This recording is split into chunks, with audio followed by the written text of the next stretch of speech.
Benvenuti a tutti carissimi amici, benvenuti alla nuova stagione del lunedì letterario e iniziamo questa sera in una maniera che oserei dire veramente notevole, in ragione del nostro ospite principale, ma anche degli amici che parteciperanno per animare questo nostro incontro.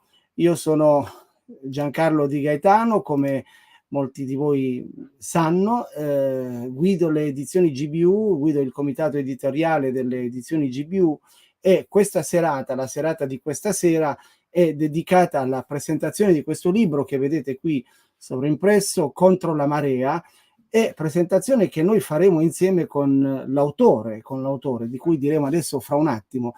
Intanto io comincio ad introdurre gli altri ospiti della serata che mi aiuteranno diciamo nella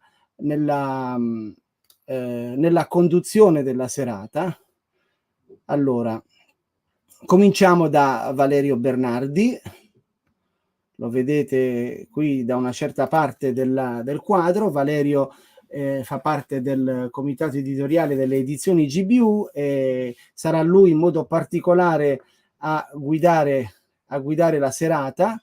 Adesso ti attivo il microfono, Valerio, così puoi... prova ad attivarlo tu, Valerio, perché... Sì, eccomi. Allora, buonasera, buonasera a tutti. tutti. Valerio, salve, ciao Valerio. Ciao. Allora, ecco, poi abbiamo Filippo Falcone che si collega da Domodossola. Adesso ti disattivo il microfono anche a te, speriamo di riuscirci perché qui evidentemente c'è qualche problema. Prova a farlo tu. Mi sentite? Sì, adesso ti sentiamo. Buonasera a tutti. Valerio, parla di nuovo perché vedo che il tuo microfono... Ok, allora, sì, no, adesso okay. io ci sono. Va bene, Filippo, anche lui è un collaboratore delle edizioni, un autore anche, si occupa del rapporto tra poesia e letteratura. Insieme Filippo e Valerio guideranno questa serata e intervisteranno l'autore del libro che abbiamo visto, la cui copertina abbiamo visto prima, che è il professor Miroslav Volf. Good evening, Professor. It's a very pleasure to have with us this evening. Valerio poi avrà il compito di presentarlo in maniera più dettagliata, però io devo dirvi che per me è veramente un onore, insomma, che avere il professor Volf con noi questa sera. Il professor Volf è un intellettuale, un teologo conosciutissimo in tutto il mondo per lo spessore del suo pensiero, per l'autenticità della sua fede, per la profondità con cui riesce ad interagire con il mondo contemporaneo. Mi piace, senza rubare il tempo a Valerio, mi piace ricordare che il professor Volf viene da una terra che ha conosciuto il primo grande conflitto etnico successivo alla seconda guerra mondiale, e di quella esperienza è testimonianza il principio fondamentale della sua riflessione teologica che lui ha posto in questo straordinario libro che si chiama Esclusione ed abbraccio. I cristiani una cosa la sanno fare molto bene, è quella di litigare fra di loro. Gli riesce molto più difficile riconciliarsi, no? Miroslav Volf, il professor Volf in questo libro ci ha arricchiti con questa riesplorando l'idea della riconciliazione attraverso l'immagine plastica dell'abbraccio, no? Per uno che viene dalla Croazia, che ha vissuto gli scontri etnici della ex Jugoslavia, si tratta di un messaggio estremamente forte, no? Ma io mi fermo qui perché non voglio rubare il tempo a Valerio. Valerio è anche, a mio giudizio, il massimo conoscitore italiano del pensiero di Miroslav Volf, quindi gli lascio volentieri la parola così che ci possa introdurre meglio alla persona, al pensiero di Miroslav Volf. Sì, buonasera a tutti. Good evening, Miroslav. I will introduce you now. Ora introdurrò appunto Miroslav, and then we will start this dialogue because we want a dialogue between us, kind of dialogue about your thinking, your thought, and so on. Presento per il pubblico italiano Miroslav Volf, oggi è Henry Wright Professor all'Università di Yale, dove dirige anche lo Yale Center for Freight and Culture, e ha una formazione molto particolare. Giancarlo l'ha già accennato, è nato appunto nella ex Jugoslavia, ha vissuto durante il periodo che noi chiamiamo periodo titino. In Italy we use titino to make reference to Tito, in Jugoslavia, e poi ha avuto una formazione, ha studiato negli Stati Uniti, ha studiato in Germania, all'Università di Tübingen, dove è stato allievo di Moltmann, e poi è diventato appunto, ha insegnato per diversi anni a Fuller Theological Seminary, dove appunto è stato docente di teologia. Oggi insegna a Yale, che come sapete è uno dei massimi atenei, università statunitense. In particolare penso che sia una delle poche che continua a mantenere una divinity school, right? Because you have a divinity school. E voi sapete che a divinity school è praticamente una scuola per formazione di pastori, and that's important because it's different from a theological religion studies faculty, right? That's made a difference between you and Harvard, for example, today, I think, because Yale ha mantenuto la Divinity School, e quindi con uno scopo di formazione molto forte. Miroslav ha scritto diversi testi, il più famoso sicuramente nel mondo, non tradotto in italiano, è appunto Esclusione e Abbraccio. Exclusion and Embrace is not translated in Italia. We hope. Provvederemo. We will try eventually.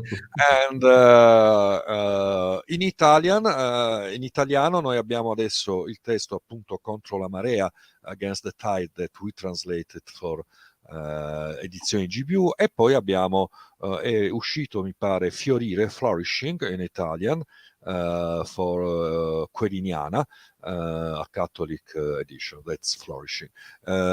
Personalmente io sono stato, come dire, alla nascita di Flourishing, perché ho frequentato una summer school a Tony Blair, della Tony Blair Faith Foundation qualche anno fa in Pristina. Con Miroslav abbiamo discusso appunto del draft di Flourishing, in quel caso. I mentioned that I stay with you in the summer school in Pristina, and we discuss about the draft of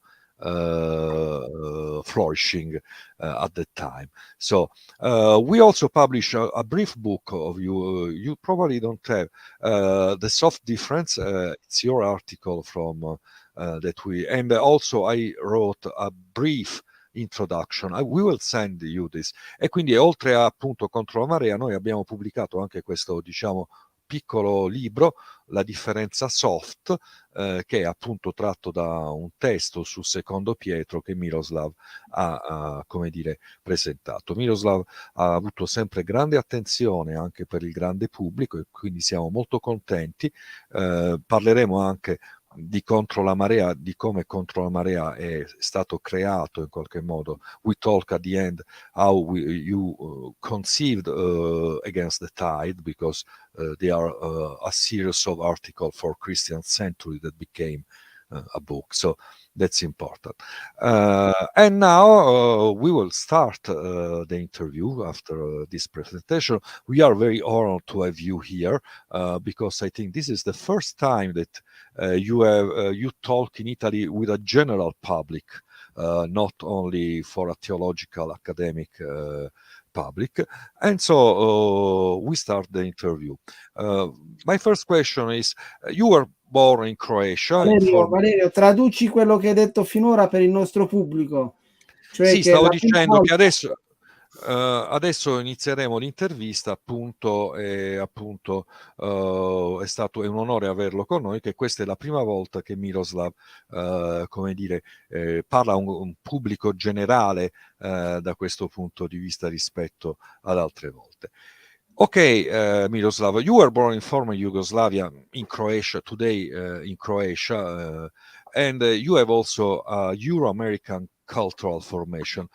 How important is your background for your theology? So, quindi abbiamo chiesto quanto è importante il background che ha avuto, nato in ex Jugoslavia, formazione in America, in Germania, per quella che è la sua teologia oggi. Before I answer your question, good evening to everyone, and I'm quite honored to be here with you. As you have described it, Italian more general public. Thank you for taking the time to participate in this, and I'm looking very much forward to your comments and your questions. You ask very important question. For me, I think really the most important impulses of my theology have all come actually from my early childhood, from the lives of my, what I would describe saintly parents and my saintly nanny that have been forged in the kind of the fires of persecution immediately after World War II. I have recently a friend of mine who is a Croatian theologian who has read my very early writings even before I went to do doctoral work. And he said, oh, you've remained faithful to what you wrote in Croatia all the way to your later theological publications. Maybe one more thing to say. Of course, I have lived now and taught for 25 years at Yale. And this is a very different environment, and we, in general, live in a very different world. And in that sense, I'm trying to take up impulses of the world as the world is changing. But it's amazing how the core tenet of the gospel, as I have learned them, remain relevant for the time in which we live today. Ok, allora Miroslav ci ha detto che la sua infanzia è stata molto importante, sono stati molto importanti i suoi genitori che sono stati forgiati, e la sua anche nanny, babysitter, che in qualche modo sono stati forgiati nella fede, una fede particolare, perché è una fede appunto che è nata durante la persecuzione degli evangelici nella ex Jugoslavia dopo la seconda guerra mondiale, una fede che appunto nasce dall'inizio, dalla sua prima infanzia, che ha continuato ad essere presente nella sua idea, nella sua formazione, e che è stata determinante per quello che ha fatto. Poi appunto ha raccontato che adesso lui vive appunto da ormai diversi anni, 25 anni a Yale. È chiaro che gli Stati Uniti sono un ambiente molto diverso, gli Stati Uniti di adesso sono un ambiente molto diverso da quello in cui si è formato, però ciò che rimane in comune, questo per lui è fondamentale, è il fatto che il centro del Vangelo, il centro del messaggio del Vangelo rimane, come dire, sempre presente ed è sempre uguale, nonostante le differenti circostanze che uno può aver vissuto. All right. Miroslav, let me interject that, and I will move on by asking you something about your relationship with your mentor, Jürgen Moltmann. Several of us will be familiar with the late, great Jürgen Moltmann. And I would like to hear something about that happy juncture. Milton would call it a fit society, and how that influenced your work and your thought. Oh, thank you for asking me about Jürgen Moltmann. Just 2-3 days ago, I received an email from him. He is 96 years old. And he told me that he is working on 3 smaller books, and he's hoping that he will have enough power, strength to complete those. I was very glad to see that even at 96, he's actually intellectually very, very active. Yes, I was a student at Fuller Theological Seminary. I think Valerio has mentioned that already. And toward the end of my stay here, there was a professor who came, who was a visiting professor, and I took an intensive course from him. And toward the end of that course, he said, well, are you interested in doing doctoral work? I said, yeah, that's my goal. Would you be interested to study with Jürgen Moltmann? Oh, I said, that would be really, really great. And he said, well, if you can give me your dossier, your transcripts and so forth before I leave here in 3 days, I can take it, because I'm going to go from here straight and I will be seeing him. So that's basically how I came to study with Jürgen Moltmann. And it has been a very important time for me. I found someone in Jürgen Moltmann who, in his own way, and I don't always agree with him, but in his own way, he has thought about life, personal as well as public, all domains of human life, out of the deep resources of the Christian faith. He's kind of unashamedly Christian, because he found faith, or he would say God has found him while he was prisoner of war after World War II. And you asked also what kinds of things immediately influenced me. I remember, and maybe that's most important to say, is when I have finished with my doctoral work and I was done, and then I thought, well, what do I do now? I can publish this book, but how do I do theology? And so I went to him and said to him, well, give me advice of how do you do theology? What gives your theology this liveliness that it has? And here's his advice, which he gave me. He said, identify something that moves people. And by people, he meant myself too. But it moves larger people, that is of existential importance, and then shed the light of the gospel on it.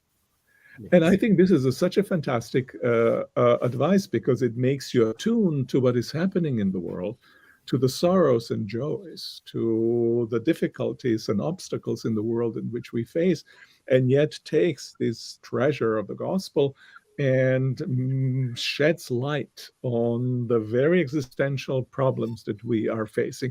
I think that's really the task of theology. And I can tell you, I haven't regretted one single day that now for 40 years I have been a theologian. That is beautiful. Ho chiesto al professor Volf di questa felice congiuntura del suo incontro col professor Moltmann, che è stato suo mentore a Tübingen, e come questo incontro l'abbia influenzato.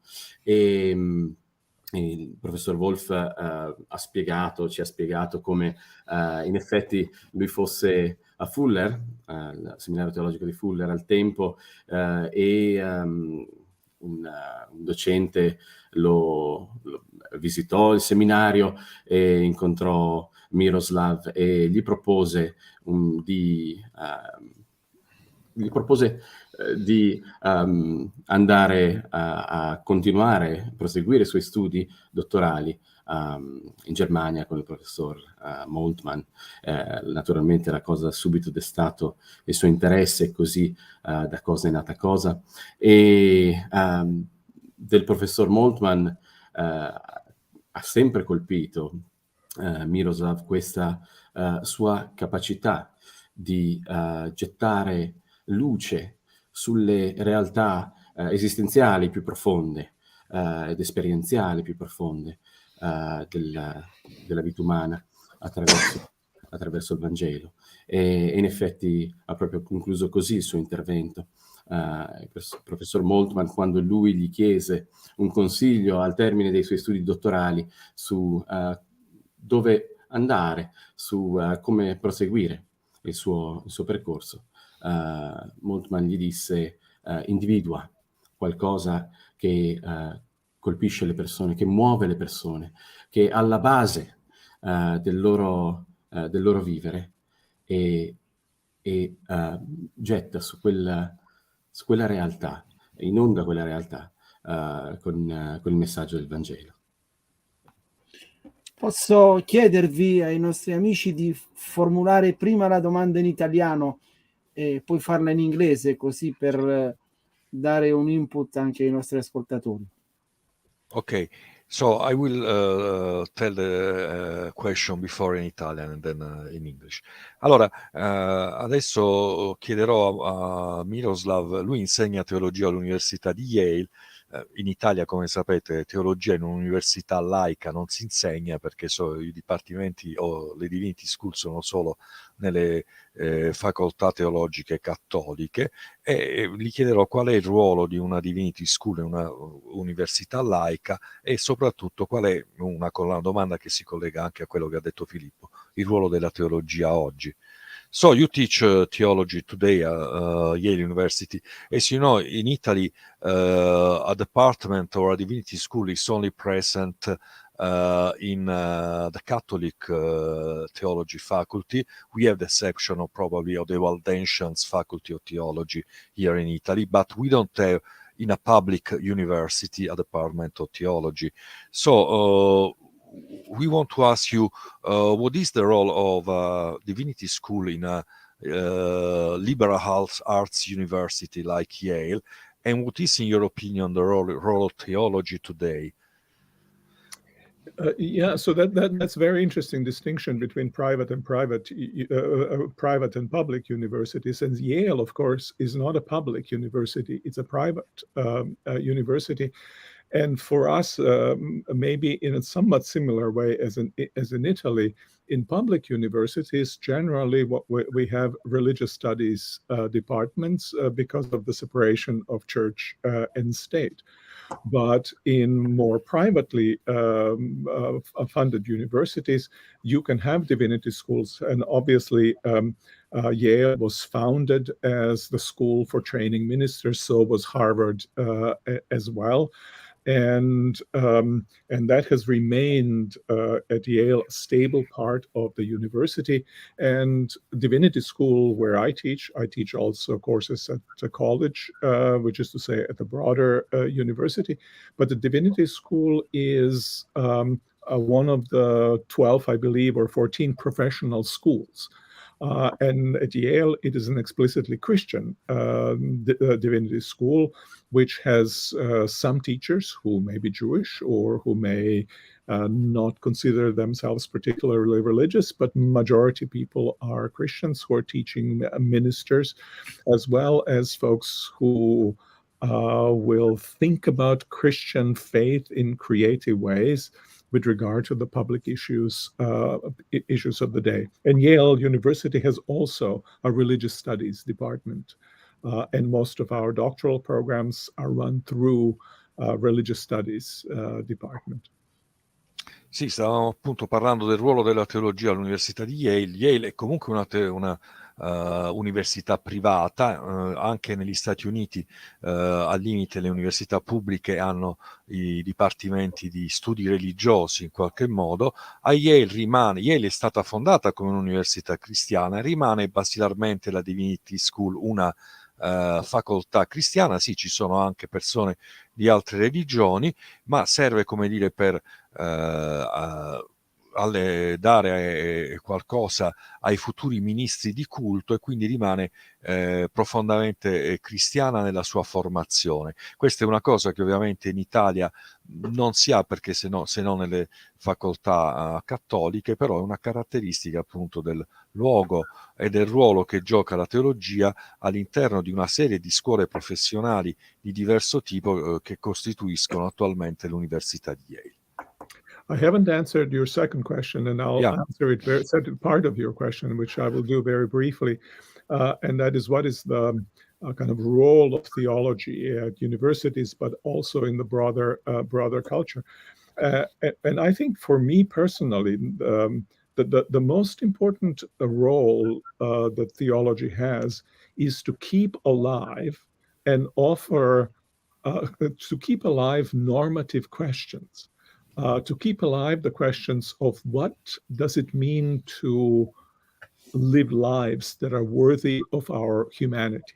One is to keep those questions alive, but second is to kind of explicate the resources of faith with regard to those questions. I think those ultimate normative questions cannot be answered by sciences. Universities more generally have become institutions which primarily ask the questions of explanation and of instrumental reason. They're explaining the reality, and they are helping us figure out how to manipulate reality. But what kind of life is truly worth wanting, that doesn't fall within the purview of sciences. And I think that's why I think religious traditions can make contribution, and between them, as well as between secular views, there is a conversation, what I would describe the truth-seeking conversation. So I'm a bearer of witness to the truth of human existence in the larger context of a pluralistic university as it is Yale, and from Yale also in broader domain of culture. Bene, allora la seconda parte della domanda appunto è qual era il ruolo della teologia in un'università come Yale, ma anche in una audience più ampia, e in qualche modo Miroslav ha dato una serie di risposte molto interessanti.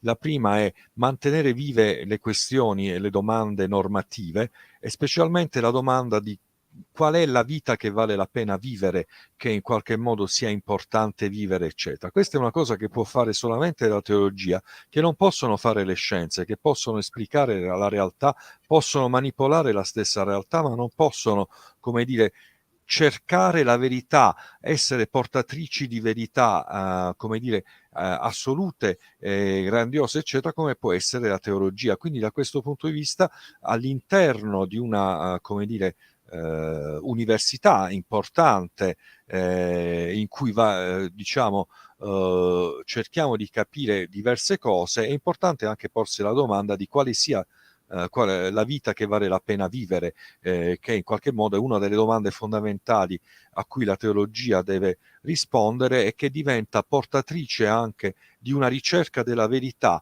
che in qualche modo lui si sente ancora di portare avanti all'interno appunto di un discorso universitario, e anche nel mondo più ampio che i credenti si trovano con cui i credenti si trovano a doversi confrontare. Bene, credo che la domanda che segue si leghi a filo doppio a quello che è stato detto finora. È una domanda molto complessa, se vogliamo, e straordinariamente semplice nella sua formulazione. Il professor Volf sostiene che l'umanità ha bisogno di Dio, e vogliamo chiedere al professore chi è Dio e perché lui crede che l'uomo ne abbia bisogno. So the following question ties into everything that we've been saying, I believe, and it is extremely complex as well as simple at the same time in its formulation. You somehow argue that mankind needs God, Miroslav. And I guess when I'm referring to this notion, I'm thinking of the notion of God's homemaking activity, which unfolds against the tide of verification and of our self-seeking and self-gratifying desires. But who is God truly, and why do you suppose we need him? That is such a simple question that I think I have a 4-year-old daughter, and I should be able to answer that question for her, right? And yet at the same time, this is, as you have mentioned, so incredibly complicated question. But I think especially, let me start with this idea of the need for God. And I want to affirm that.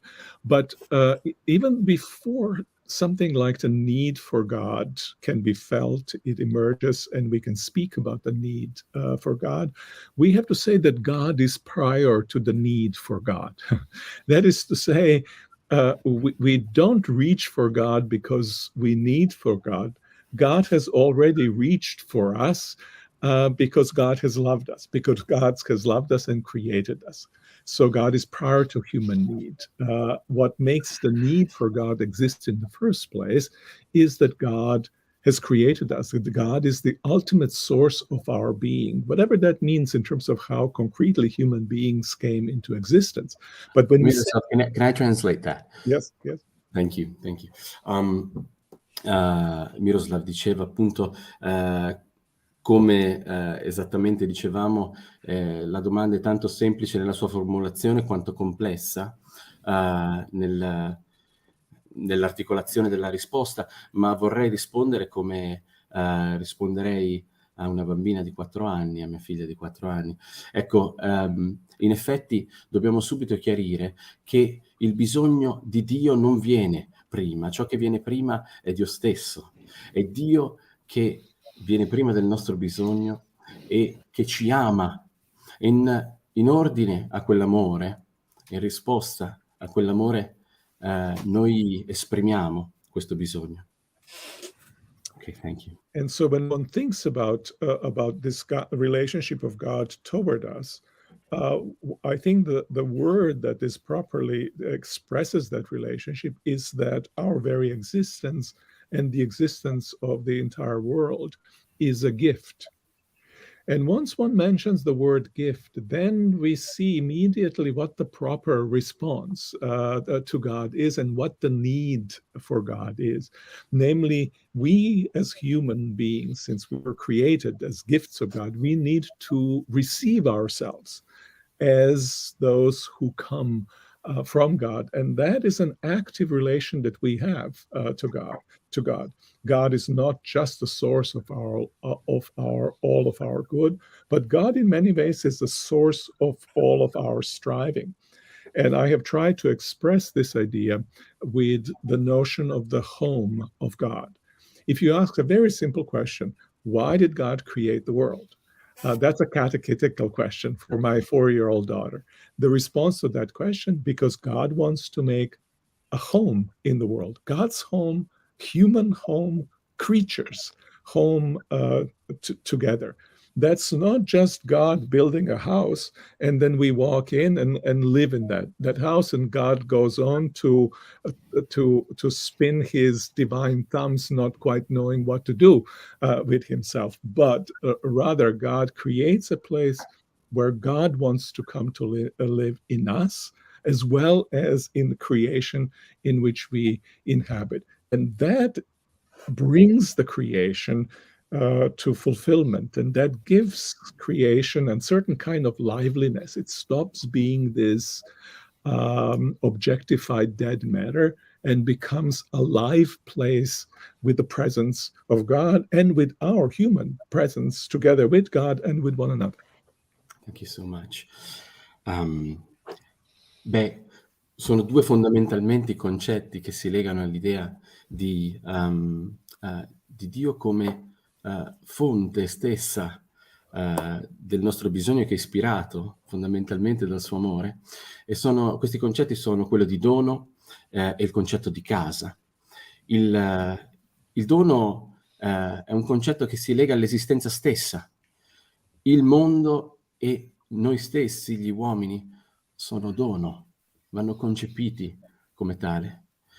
E detto questo, allora dovremmo cominciare a intendere il mondo stesso, a intendere la persona come un oggetto d'amore di Dio, non tanto come oggetto in sé, come realtà oggettificata, ma come creazione.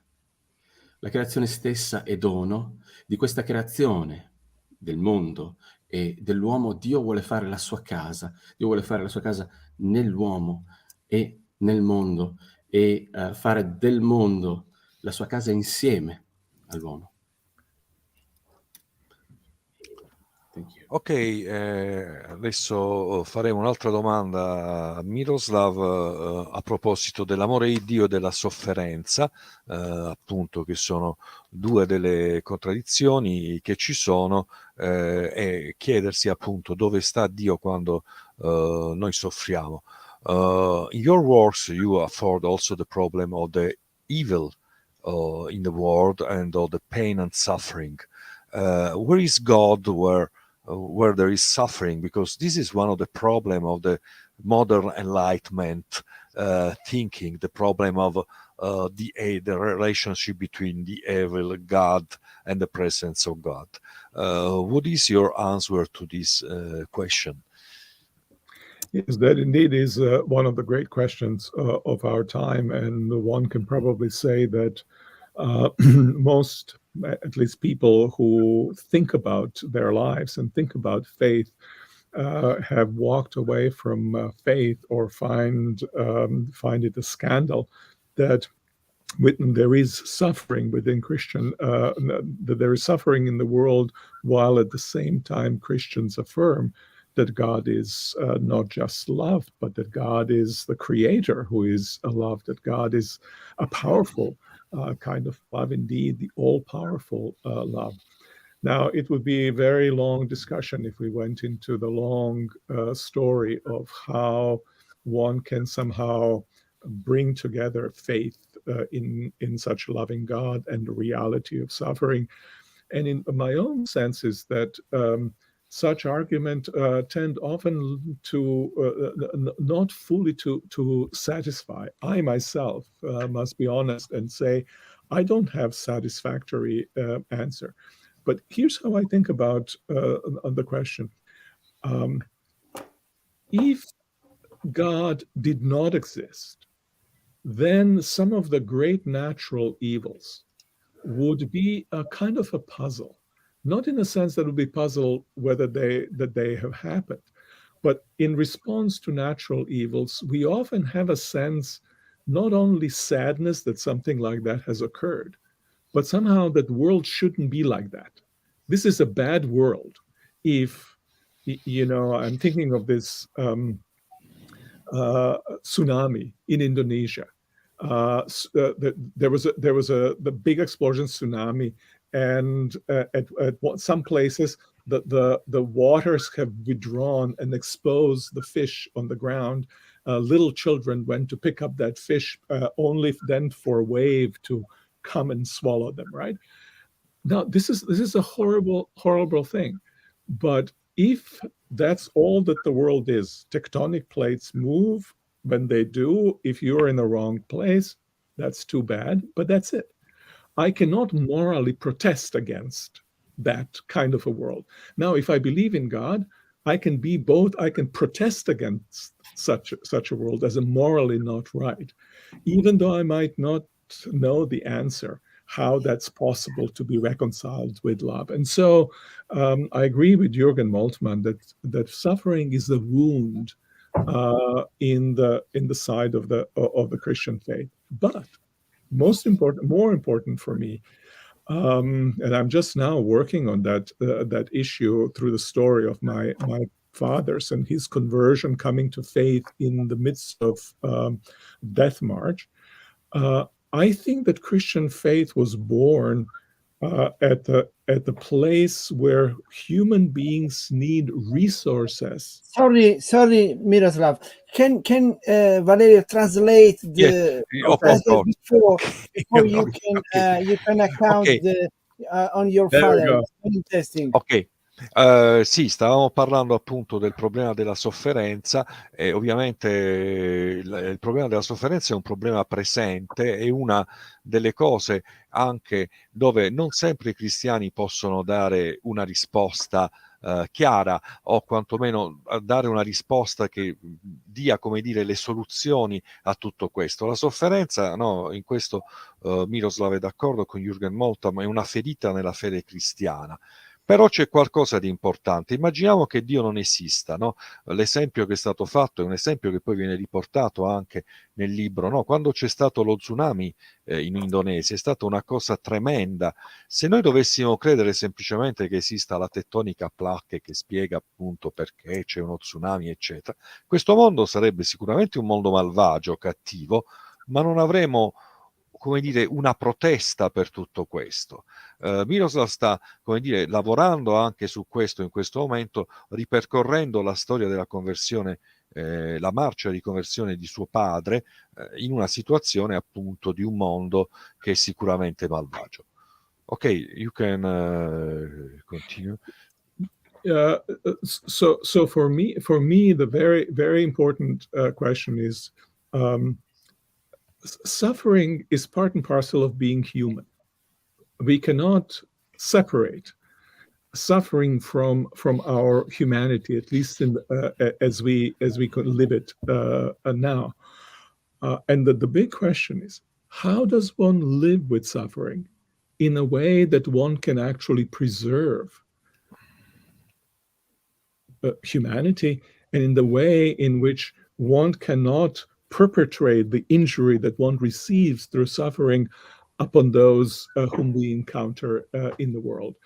And for that, I think the Christian faith has extraordinary resources that I have found very important. Sì, stavamo dicendo appunto la sofferenza è qualcosa che non è separata dalla vita, eccetera.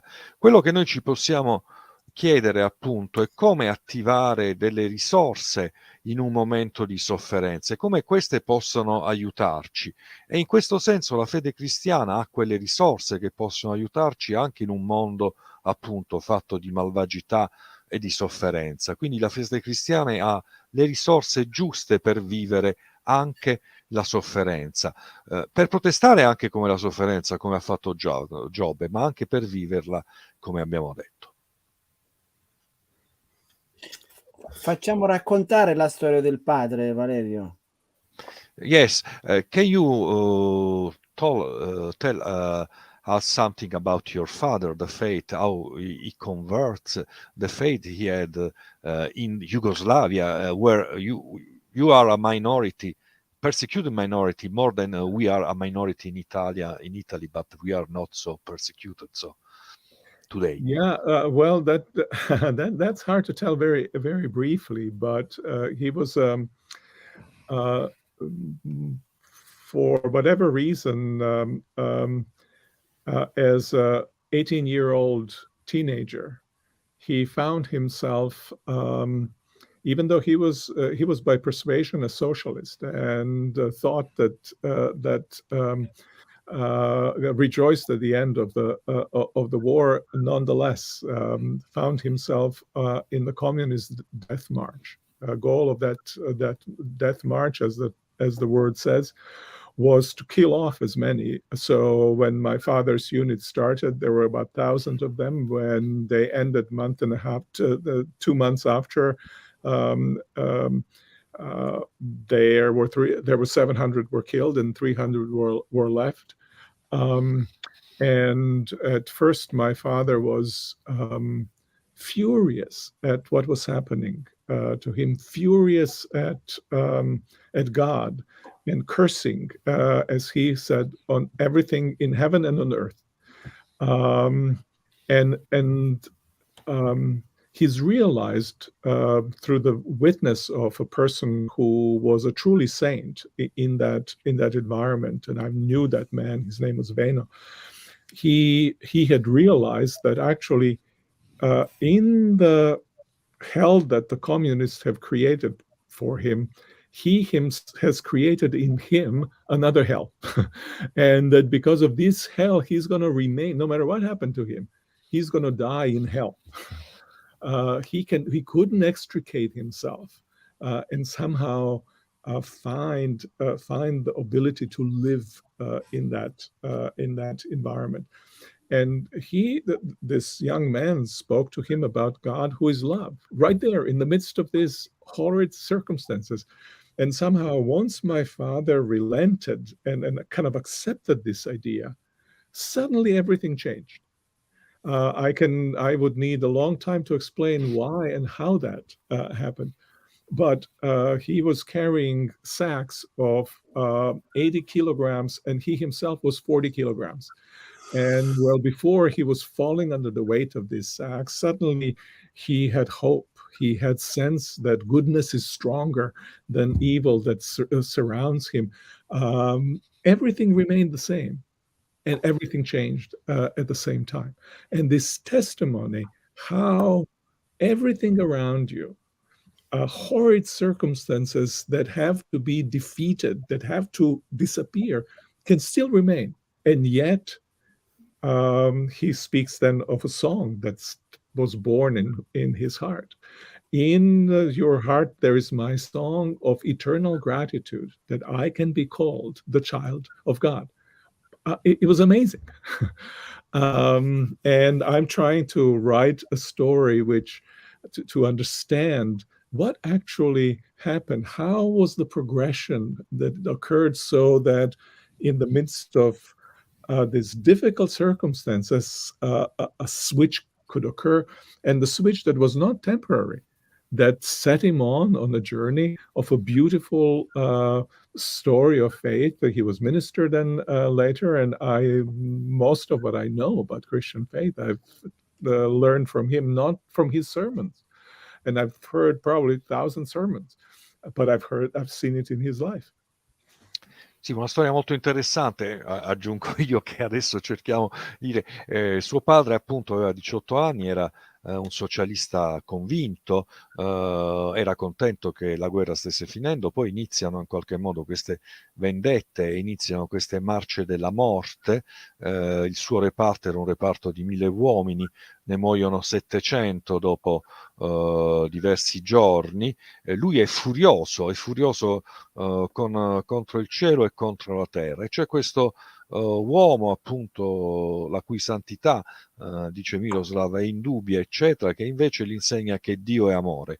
E il padre si converte, e la realtà in realtà non cambia, cioè nel senso che la realtà tremenda rimane, però tutto è cambiato allo stesso tempo, no? La conversione è come dire, una procedura di questo tipo, il capire appunto che Dio è amore e in qualche modo allo stesso tempo in un mondo terribile questo può diventare un messaggio efficace di conversione. Poi appunto Miroslav ha sentito centinaia ovviamente di sermoni del padre come uomo di fede, eccetera. Adesso sta cercando appunto di scrivere, di ricostruire questa storia. I saw an answer from Tonino Mele, probably you saw it in Italian, and he asked, where is the sufferance in God?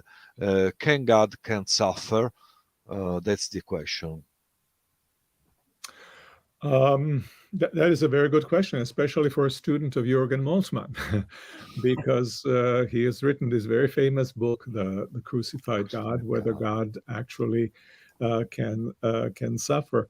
That would be a really technical discussion in which we could go. But I think independently of what we say, of whether there is in eternal God something that corresponds to suffering, so that the love that God is entails in some way suffering. And famous Catholic theologian Hans Urs von Balthasar has advocated this thesis. Others have embraced that. I tend to push a little bit against that idea.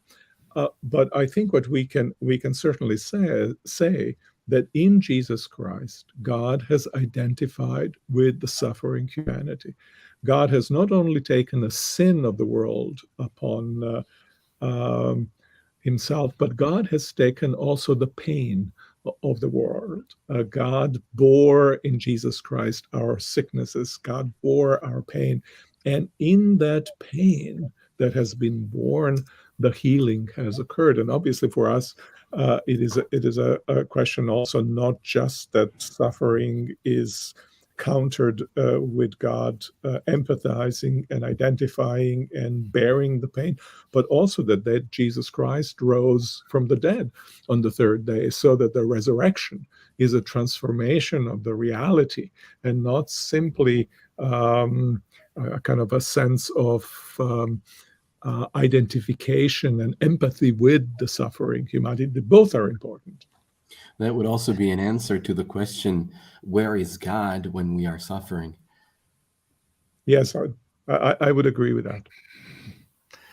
Sì, allora stavamo dicendo, è chiaro che una domanda del genere è una domanda interessante per un allievo di Moltmann, che ha scritto appunto Il Dio crocifisso, in cui Dio soffre. È una cosa che è stata ripresa anche da altri teologi, per esempio il teologo cattolico Answers for Balthasar ne ha parlato, anche se Miroslav non è proprio d'accordo con questo concetto. Per lui Gesù Cristo ha soprattutto preso su di sé i peccati e le sofferenze sulla croce. Quindi quando Gesù prende su di sé i peccati, prende anche le sofferenze del mondo. Poi ovviamente Gesù risorge dopo 3 giorni e questo è, come dire, importante da ricordare in questa cosa.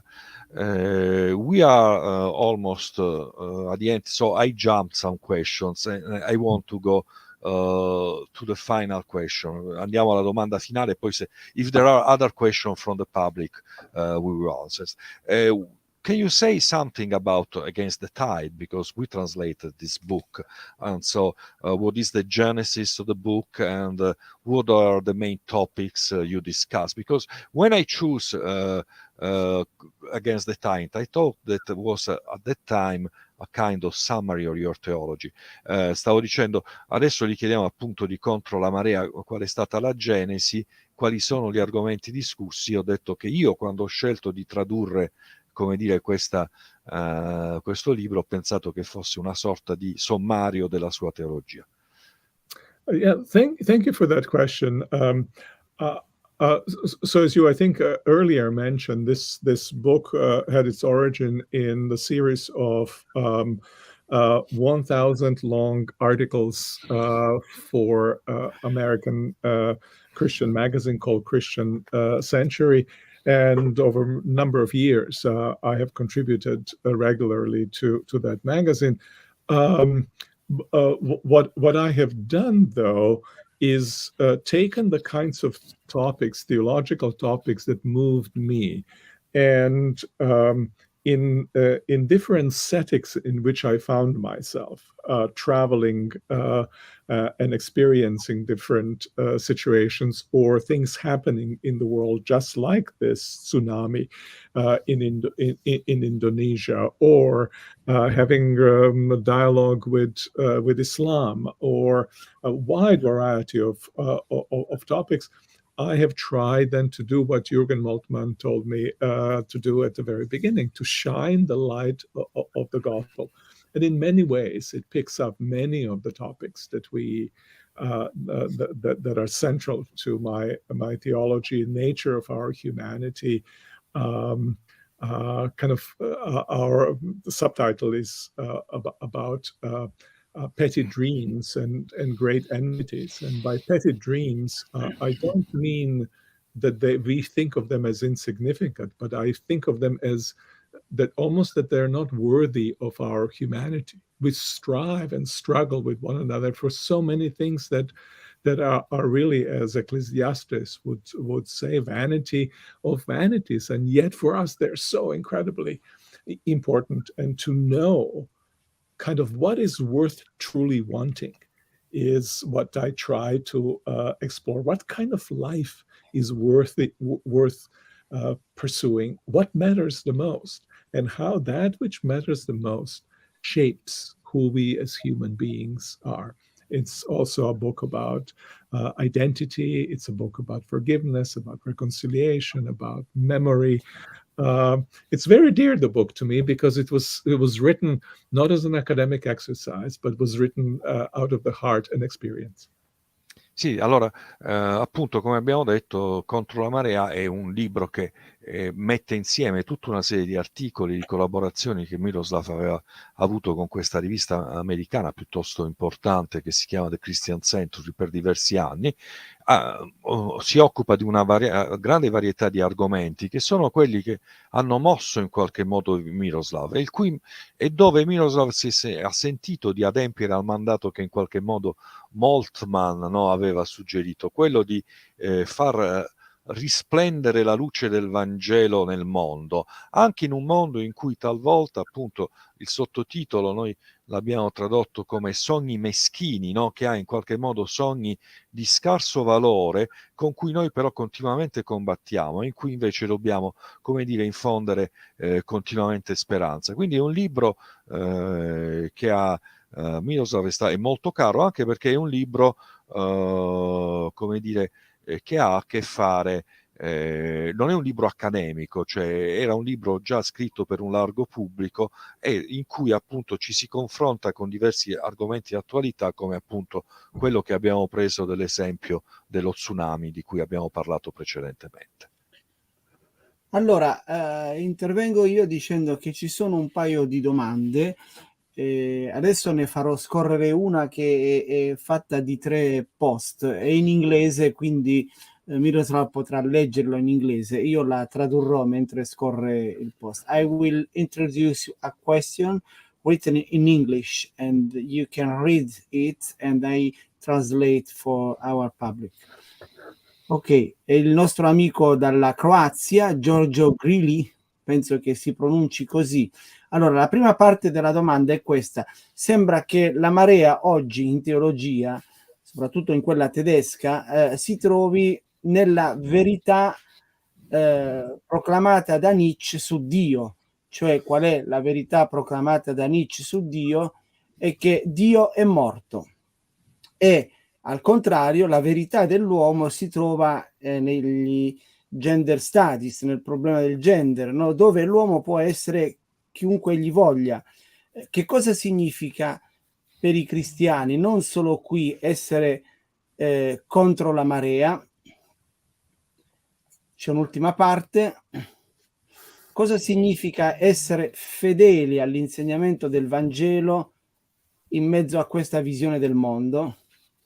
Did you understand, Miroslav, the question?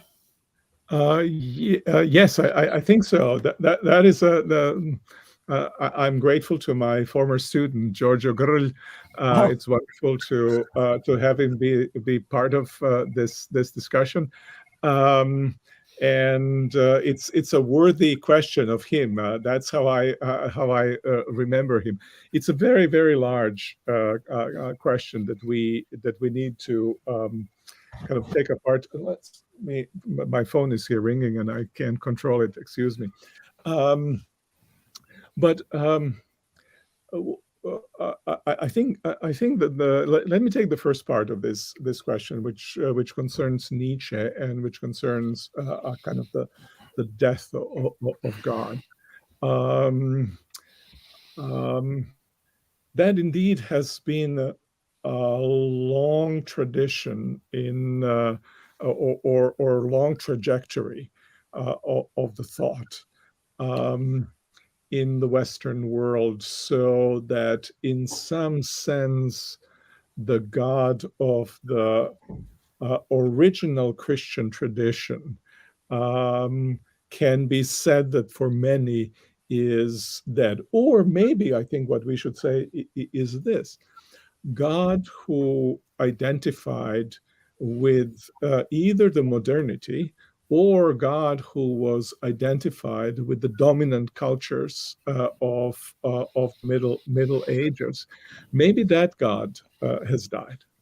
But the God of Jesus Christ, the God of authentic gospel, the God who will not be taken up and employed by our ways of construing ourselves, who we want to be, but by our ways of construing the political order, the way we want political order to be, the God who resists to be instrumentalized. I think that God is still alive. Even if the churches, many churches, as Nietzsche has said in a very jarring image, have become sepulchres of God. Nonetheless, a God of Jesus Christ still lives and is still very much relevant in the world today. Valerio, vai tu? O... No, vai tu, dai. Allora la domanda appunto, la risposta alla prima parte della domanda riguarda Nietzsche e forse dovremmo rispondere che in un certo senso Nietzsche ha ragione, Dio è morto, ma quel Dio che è il riflesso di una certa tradizione. E in effetti potremmo dire che il Dio che è morto è quel Dio che è proiezione dell'Io, fondamentalmente. È quel Dio che in qualche modo incarna un'ideologia dominante, quel Dio che può essere manipolato, che è proiezione dell'uomo, il Dio che può essere strumentalizzato. Quel Dio oggi sembra appunto essere morto, come vuole Nietzsche, ma c'è un Dio che vive, ed è il Dio di Gesù Cristo, il Dio autentico, che vive, che non può essere manipolato, che non può essere strumentalizzato, perché non è un costrutto, una costruzione dell'uomo, è semmai colui che decostruisce l'uomo, le sue ragioni, le sue ideologie, e gli restituisce l'identità di Cristo. I think Putin's God is dead. Io credo che il Dio di Putin sia morto. I think the God to whom some of my compatriots, the Croatians, as God in Croatians, that God is dead. I think Penso God che who had heavenly Serbia, that God is dead. But that's not the God of Jesus Christ. Penso che il Dio di alcuni miei compatrioti, il Dio di Putin, il Dio dei Chetnik, dei guerriglieri serbi, penso che quel Dio sia morto, ma non il Dio di Gesù Cristo. Okay, I think that this is we have almost more than 1 hour of good discussion between us, and I think that's time to end. We thank you very, very much, Valerio, Miroslav. Valerio, scusami, There c'è is anche... another Sì, question? c'è un'altra Okay. domanda, vogliamo provare. There is another Okay. question. Is in Italian, I try to translate for you. Can you say something about authority and submission internal to the Trinity? Authority and submission internal to the Trinity is a very short question. Oh, that is a very well. I have a very short answer, but I'm not sure that that's going to satisfy this. And my very short answer is this: that among the quote unquote persons who are equal in power, equal in knowledge, and possess all other divine attributes, including the supreme love, there can be no subordination. Does not make any sense. Or rank order makes no sense, because everything has each has everything, and each has the fullness of everything, and therefore I myself am against the notion that there is rank ordering, submission, or anything of the sort within the life of the Trinity. I know that that's not typical, even traditional view, but it seems to me that it is a necessary one. And it seems to me that one of the main reasons why one wants to hold on to submission within the Trinity, immanent Trinity, not incarnation. Incarnation is a different matter. Within the immanent Trinity is to guard the differences. But I don't think we need to guard the differences, and I don't think differences can be between the three persons can be guarded in that way. Now, that's very abstract, and I would need at least 2 hours to explain what I mean when I say this. Vabbè, la risposta breve, no? Quella che in qualche modo abbiamo avuto, è che nella Trinità immanente, dove tutti hanno gli stessi attributi, tutti hanno le stesse facoltà, non ci può essere nessun tipo di subordinazione, di sottomissioni, sono tutti, come dire, allo stesso livello. Non c'è neanche un rango che si può fare. È chiaro che poi quando andiamo a parlare dell'incarnazione ci sarebbe altro da dire. Dice Miroslav, ci vorrebbero 2 ore di intervista per cercare di risolvere tutto il problema, e forse neanche lo riusciremo a risolvere. I do have a question. Just one last question for Miroslav, because Miroslav said that Putin's God is dead. And however, let me ask you the question you were once asked by Jürgen Moltmann. Filippo, falla in italiano la domanda. Sì, adesso te lo dico Falla subito. prima. Can we embrace a Chetnik or a Putin? Possiamo, Miroslav ci ha detto che il dio di Putin è morto, ma vorrei ora ribaltare questo discorso e chiedergli, in ordine in particolare a quello che lui scrive in Exclusion and Embrace, se possiamo abbracciare, se l'amore di Cristo vulnerabile, la teologia della debolezza di Dio ci debba portare ad abbracciare un Putin o un Chetnik. So I think the proper way to answer this question is to ask a question in return. And that question asked in return is, has God on the cross in Jesus Christ embraced Putin? He has. La risposta, credo, a questa domanda sia un'altra domanda, e cioè se Dio sulla croce abbia dato la sua vita e abbia abbracciato Putin. Now the question then still, of course, remains whether we are capable of doing what God has done in Christ. Naturalmente rimane. Very important question. And second, equally important, what does that concretely mean? How does one resist evil in the ways in which is faithful to the God of justice, while at the same time not simply obliterating and hating the evildoer?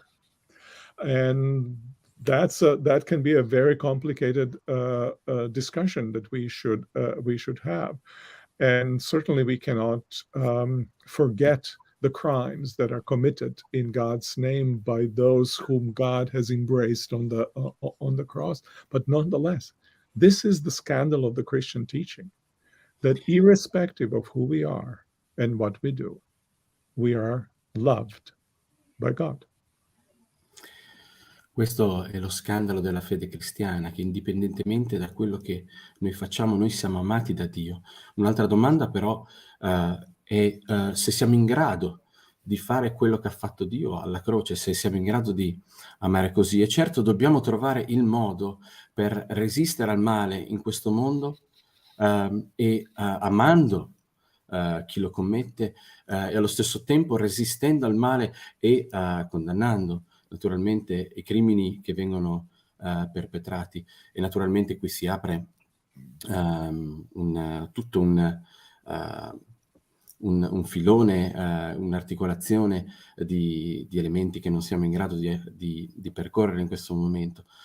Però rimane questo messaggio e questo scandalo per chiunque abbracci la fede cristiana, lo scandalo della croce. We generally want useful God useful to us. But when we want useful God to us, then we create God to be the instrument of our desires and of our goals, our sense of justice, our sense of what is right. God in Jesus Christ wants to do the other way around, to make us useful to homemaking project of God. Noi vogliamo spesso usare Dio, abbiamo una visione utilitarista, vogliamo manipolare Dio per i nostri scopi. Ecco, Dio ha la visione opposta, Lui vuole renderci utili in funzione del suo desiderio di rendere questo mondo la casa in cui Lui abita insieme a noi. Okay, I think that I thank you very, very much, Miroslav, for being with us. Ringrazio veramente molto di essere qua. I think that this is the end of this good conversation between us, because I think that's we concluded this is, and diciamo appunto come dire buonanotte a tutti quelli che ci ascoltano. We say good night because we are at 10 o'clock to all our listener. and we thank you very, very much, Miroslav, for this Okay. opportunity that he gave us. Good night to all of you, and you're very welcome. Ok, allora a voi chiedo di aspettarmi nel, come dire, nel backstage di questo programma. Io adesso vi escludo un attimo e voi potete aspettare un momento, così ci salutiamo, e io concludo questa serata ricordandovi appunto le pubblicazioni di Miroslav Volf. Mi dicono che poi con le spese postali ve la vedrete direttamente con l'ufficio, scrivendo, mandando una mail a info@edizionigbu.it. Mi preme semplicemente annunciare il prossimo lunedì letterario, che sarà altrettanto interessante, e infatti io vi metto subito qui la slide un po' più grande. Eccola qui. Allora, il 28 novembre, sempre un lunedì, parleremo di profeti, nell'occasione della pubblicazione di un commentario ai libri dei profeti Gioele e Amos, con Alessandra Pecchioli, che è una specialista in linguaggi semitici, e con Antonio Iossa, che si occupa di economia e di informatica alla Regione Emilia-Romagna. Parleremo di profeti in una duplice ottica, quella del testo e linguistica e quella della loro attualità, soprattutto pensando ad Amos. Io vi ringrazio, vi do la buonanotte e ci rivediamo il 28 novembre. Segnatevi questa data. Arrivederci.